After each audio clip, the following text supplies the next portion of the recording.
स्वागत है आपका पीटीसी न्यूज में। मैं सुमन कश्यप आपके साथ और हाजिर है आपके सामने प्रदेश की तमाम बड़ी खबरों को लेकर। बुलेटिन की शुरुआत करेंगे, लेकिन पहले नजर डालते हैं हेडलाइंस पर।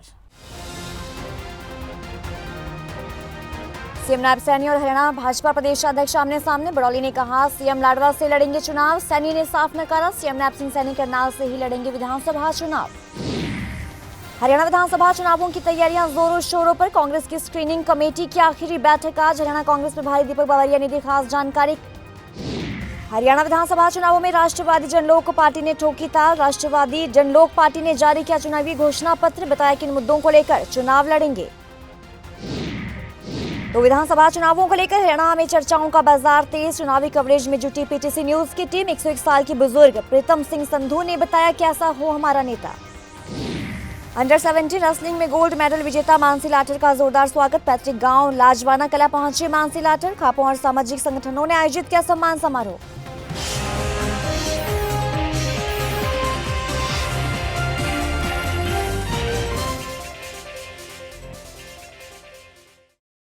और अब खबरें विस्तार से। मुख्यमंत्री नायब सिंह सैनी को लेकर दावा किया जा रहा था कि वो हरियाणा के लाडवा विधानसभा सीट से चुनाव लड़ेंगे और हरियाणा प्रदेश अध्यक्ष मोहनलाल बड़ौली ने मीडिया से बातचीत के दौरान ये दावा किया था कि सीएम नायब सिंह सैनी लाडवा सीट से विधानसभा चुनाव लड़ने वाले हैं। और इस पर मुख्यमंत्री नायब सिंह सैनी का बड़ा बयान सामने आया है। उन्होंने ये कहा कि वे करनाल से ही विधानसभा का चुनाव लड़ेंगे। लाडवा जाने की चर्चा को उन्होंने पूरी तरह से नकार दिया है।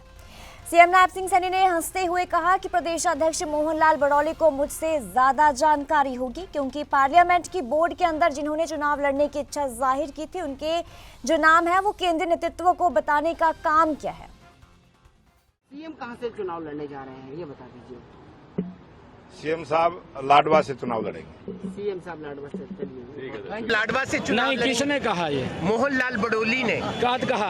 आज शाम को नहीं कहा। दिल्ली में नहीं सर, मेरे कहा। पास बाइट है सर। क्या है? बोल दिया उन्होंने कि आप लाडवा से चुनाव लड़ेंगे। मोहनलाल बड़ौली ने? हाँ जी, आपके प्रदेश अध्यक्ष ने। देखिए, वो माननीय प्रदेश अध्यक्ष हैं, उसको जानकारी मेरे से ज्यादा है।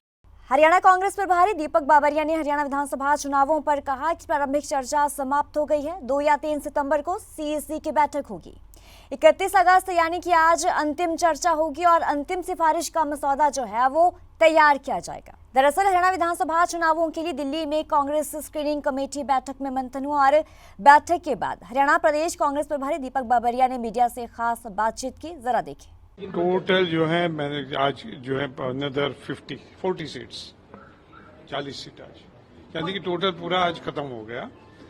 प्रिलिमिनरी डिस्कशंस आज खत्म हो गया। कल फाइनल बनाएंगे सर। कल फाइनल बनाएंगे 2 या 3 तारीख।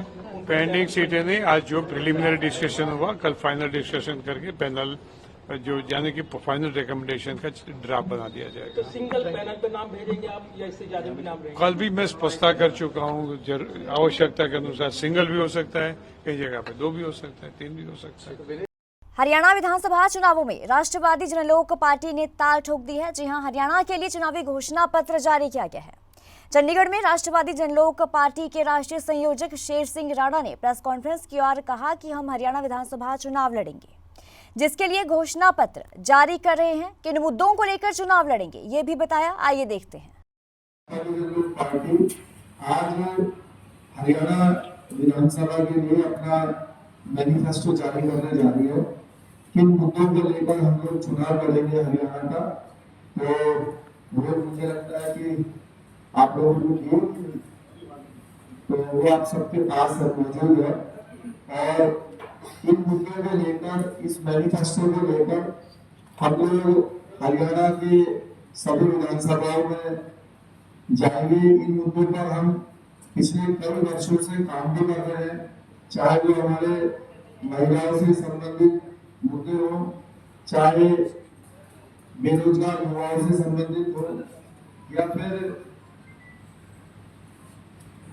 चाहे महापुरुषों का सम्मान की बात हो, शिक्षा में सुधार, तरक्की का आधार, स्वास्थ्य एवं चिकित्सा की बात हो, और खुशहाल किसान, सशक्त भारत, महिला सशक्तिकरण, कर्मचारी कल्याण योजना जो सरकारी कर्मचारियों के लिए कई योजनाएं हैं हमारे मैनिफेस्टो में, और कुछ आयोग जैसे क्षत्रिय आयोग है या जो ब्राह्मण आयोग है, उस तरह के आयोगों की जो रचना है उसके संबंधित है, और जनता के प्रति जो हमारी जवाबदेही है उसको भी हमने इसमें दिया हुआ है। तो विधानसभा चुनावों को लेकर पीटीसी न्यूज हरियाणा की टीम ने 101 साल की बुजुर्ग प्रीतम सिंह संधू के साथ चुनाव पर चर्चा की। आखिर किस तरह का नेता होना चाहिए, क्या क्या सुविधाएं मिलनी चाहिए, इसको लेकर प्रीतम सिंह संधू ने अपनी बात रखी। आइए देखते हैं।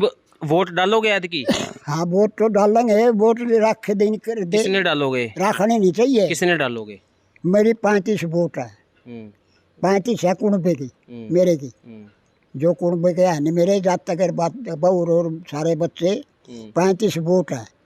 जनसा ने कहेंगे नहीं, सारे के सारे गांव बटड़ा होगा कि भाई उसने बढ़ा दो, अब उन्हें बना देंगे। सांगवान खड़िया हो गया नहीं जी, अब सांगवान पर देंगे मैं तुरा, और चाहे किसों पर चाहिए, और चाहे किसों पर दियो कोई, मैं तो सांगवान पर दूंगा। प्रीतम सिंह का कहना है कि भाई सांगवान भला जिसका मृत्यु है जनी उसके पहुँचाइए, कोई कड़े पहुँचाइए, मेरा मृत्यु हैगी पूछा इसने यो एमएलए बन रहा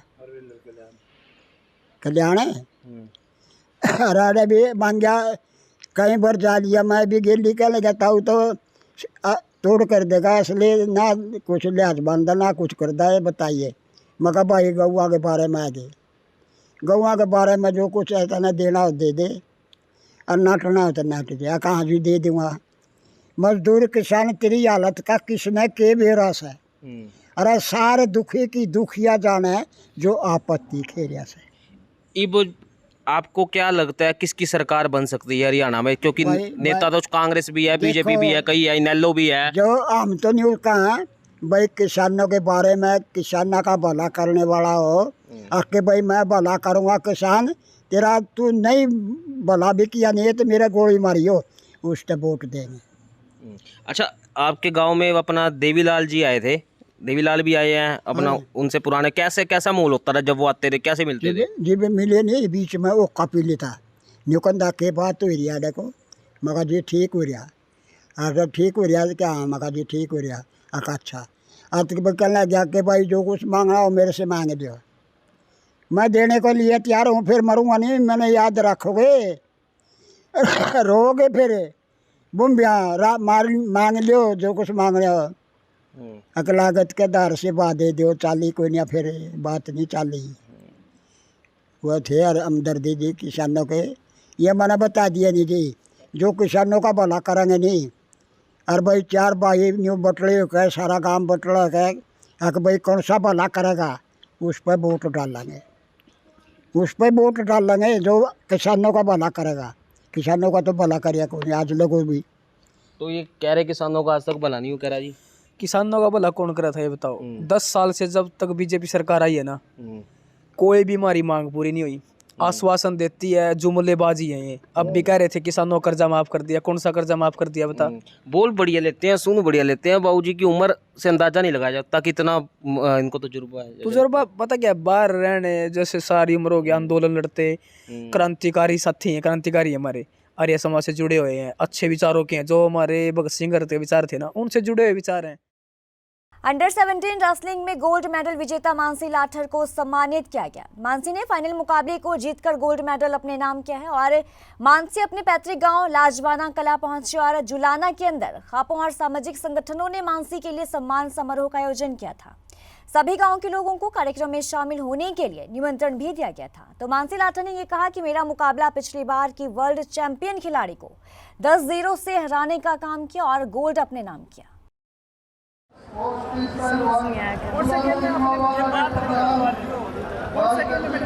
कुश्ती में पिछली बार की वर्ल्ड चैंपियन के साथ कितने स्कोर से? 10-0 से। बचपन से सबका ही सपना था, पूरे परिवार का ही सबसे सपना था। तो क्या सपना था? आगे तो भी बहुत कुछ करना है, बस ये तो एक छोटा सा स्टेप है और आगे ओलंपिक तक की सोच है हमारी। तो हरियाणा में चुनावी बिगुल बज चुका है। पीटीसी न्यूज की टीम ने नारनौल विधानसभा के गांव मोहनपुर में लोगों से चुनावी चर्चा की। हमारे संवाददाता नितिन शर्मा ने ग्रामीणों से खास बातचीत की, ग्रामीणों से जाना कि ग्रामीण किन मुद्दों पर वोट करेंगे, क्या उनके खास मुद्दे हैं। ग्रामीणों के मुद्दे बेरोजगारी, महंगाई और उनके बच्चों को नौकरी ना मिलना। अग्निवीर को लेकर ग्रामीण परेशान है, चलिए देखते हैं। विधानसभा चुनाव है, किन मुद्दों को लेकर के वोट करेंगे? मुद्दे क्या हैं? महंगाई, जो बेरोजगारी हो रही है, सबसे बड़ा मुद्दा है बेरोजगारी। इसके दिन बेरोजगारी सबसे बड़ा मुद्दा है। हाँ। गांव शिक्षित गांव है, गांव में काफी लोग नौकरी में भी होंगे, नौकरी पेशे में भी होंगे, तो क्या कहेंगे बेरोजगारी को लेकर? बेरोजगारी, जो पढ़े लिखे बच्चे हैं वो घूम रहे हैं और उनको टेस्ट ले लेते हैं और छोड़ देते हैं, फिर आगे उनके और बढ़ा देते हैं। तो ऐसे काम बहुत मुश्किल हो रहे हैं बच्चों के लिए। तो ये मुद्दे हो गए, वोट किसको देंगे? कांग्रेस को। कांग्रेस को वोट देंगे। तो सिर्फ और सिर्फ बेरोजगारी और महंगाई ही मुद्दा है। इन्होंने कहा बेरोजगार और महंगाई एक मुद्दा है, इस मुद्दे पर बीजेपी सरकार सफल नहीं रही, विफल रही है। उसी मुद्दे को लेकर ये कांग्रेस को अपना वोट देंगे। हम बातचीत करेंगे एक और युवक से, मेरे साथ हैं, बातचीत करते हैं। बताइए भाई साहब, क्या नाम? जयपाल। जयपाल जी, चुनाव है, हाँ। चुनाव को किस नजरिए से देखते हैं? कांग्रेस को देना। क्यों? बस बताइए चाचा, ये बात महंगाई इनका साफ रूप से कहना है कि जो परिवार में मेरे चाचा जी ने मुझे अभी बताया, वो इसी चीज को हम मान के चलते हैं। एक बुजुर्ग और है, उनसे बातचीत करेंगे। बताइए क्या नाम? वो कमचंद। क्या मुद्दे हैं? योगी और जोगी और मोदी अच्छा ही नहीं लगता हमारा। ऐसा परेशान हो रहे हैं, पानी से हम परेशान हैं, रस्तों से हम परेशान हैं। बेरोजगार लड़के नहीं काम करते, जेब काटते हैं। रात को फलाना को लड़को फलानी जगह खड़े तो उसको बढ़िया स्कूल में पढ़ाया, बढ़िया लिखाया, वो जेब कटा है कि उसका मोबाइल का खर्चा नहीं पड़ता, तो वो क्या करेगा? वो रात को 13 वर्ग की यूं गोद काटता है। चलिए मान लिया कि क्राइम कुंडली है। हाँ। क्राइम कुंडली मानते, क्राइम बढ़ा है। बीजेपी सरकार में क्राइम बढ़ा है। बीजेपी सरकार में क्राइम बढ़ा है, गुंडा और झुंडा कितना हो गया बेहद। तो किसी भी तरीके से अपने आप को सुरक्षित नहीं मान रहे। नहीं, हमने तो ये कांग्रेस सरकार थी, यही चौकी थी मार ली, तो कांग्रेस को वोट देगा। इनका साफ रूप से कहना है कि बीजेपी सरकार में क्राइम बढ़ा है और क्राइम के साथ साथ लोग जो हैं बेरोजगार होते हुए गलत एक्टिविटीज में शामिल हो गए हैं। इसलिए इनको कांग्रेस सरकार की सख्त जरूरत है, क्योंकि कांग्रेस की सरकार में ऐसा नहीं होता था। मेरे साथ एक बाबूजी मौजूद है, बातचीत करेंगे। बाबूजी, क्या नाम? एक सूबेदार महावीर सिंह, मोहनपुर। सूबेदार साहब, ये बताइए कि आखिर विधानसभा चुनाव में क्या मुद्दे रहेंगे? विधानसभा के अंदर मुद्दे तो सबसे बड़ी चीज तो एक यही है कि इन्होंने फौज को भेज दिया। 4 साल ठेकेदारी कर दी इन्होंने। जाकर के यूनिटों के अंदर देखो क्या कंडीशन हो रही है। ये देश को बताने नहीं दे रहे, मीडिया को नहीं बताने दे रहे, मीडिया को भी दबा रखा है। जाके कंडीशन देखो फौज की क्या हो रही है। हुक्म तोड़ रहे हैं वो। एक फौज बची थी जिसके 2 धड़े नहीं थे, देश के 2 धड़े कर दिए, हिंदू मुस्लिम। फौज के 2 कर दिए, 4 साल और परमानेंट। अग्निवीर को लेकर के आपने बहुत बड़ी बात कही है, मैं आपकी बात को समझ पा रहा हूं। आज का युवा जो हमारा दक्षिणी हरियाणा जो क्षेत्र है, जिला महेंद्रगढ़, खासकर इस अहिरवाल की धरती से अधिकतर जो युवा हैं सेना में जाते हैं, उनको लेकर आपने इतनी बड़ी बात कही है। इसके अलावा और क्या मुद्दे रहेंगे? देखो, विकास का है मुद्दा।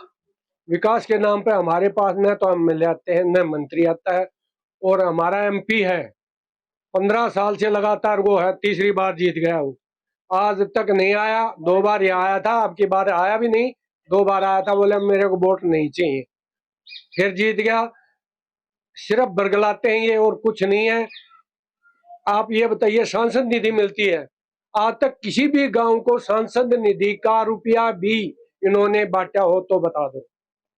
इन्होंने जो सांसद रहे, मौजूदा सांसद हैं धर्मवीर चौधरी, उनके ऊपर संगीन आरोप लगाए हैं। कहा है कि उन्होंने आज तक गांव में आकर के कभी गांव की सूरत और सीरत भी नहीं देखी है। जो एमपी कोटे से जो विकास कार्यों के लिए पैसा मिलना होता था, वो विकास कार्यों का पैसा भी गांव में नहीं आया है।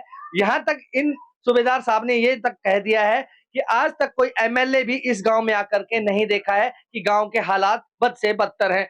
देखो जी, बीजेपी सरकार में इतने विकास कार्य नहीं हुए, न तो पानी की कोई व्यवस्था है, न कोई नौकरी पैसे की बच्चे की है। कभी लगाते हैं, कभी दूसरी सरकार आती है तो वो रोक लगा देती है। महिला सुरक्षा को लेकर क्या कहेंगे? महिला सुरक्षा तो ठीक ठाक ही है तकरीबन यहाँ तो। और क्या, इन्होंने विकास कार्यों के मुद्दों को लेकर के सरकार को जमकर घेरा है, कहा है बीजेपी सरकार में विकास कार्य नहीं हुए। एक बुजुर्ग है मेरे साथ, हम उनसे बातचीत करना चाहेंगे। बाबू जी बताएं, बताओ विकास का जो विधानसभा चुनाव उनको लेकर क्या कहेंगे? विधानसभा जी है गांव का, मैं तो कांग्रेस के वोट है। जाट बहुलिक गांव है ये। हाँ जी। तो जाटों का समर्थन जो है वो कांग्रेस के साथ नहीं, जाटा हो 36 बरादरी का सब कांग्रेस का इस गांव में। तो उसका कारण ये है कि महंगाई, बेरोजगारी और पानी की और सप्लाई सुप्लाई पानी पुणी की को ना कुछ भी कोई सिस्टम को ना एमएलए आयो से ना एमपी आयो। अगर सड़कों की बात करें गांव में तो किस तरह? सड़क तो कांग्रेस टाइम की ठीक ठाक है, पहले वही है, बाद में नहीं बनी कुछ भी। कांग्रेस सरकार में जब आपके यहाँ सड़क बनी उसके बाद कोई सड़कें ना जी, कोई सड़क नहीं बनी। तो ये थे अब तक की खास खबरों की ज्यादा अपडेट के लिए आप जुड़े रहिए पीटीसी न्यूज के साथ।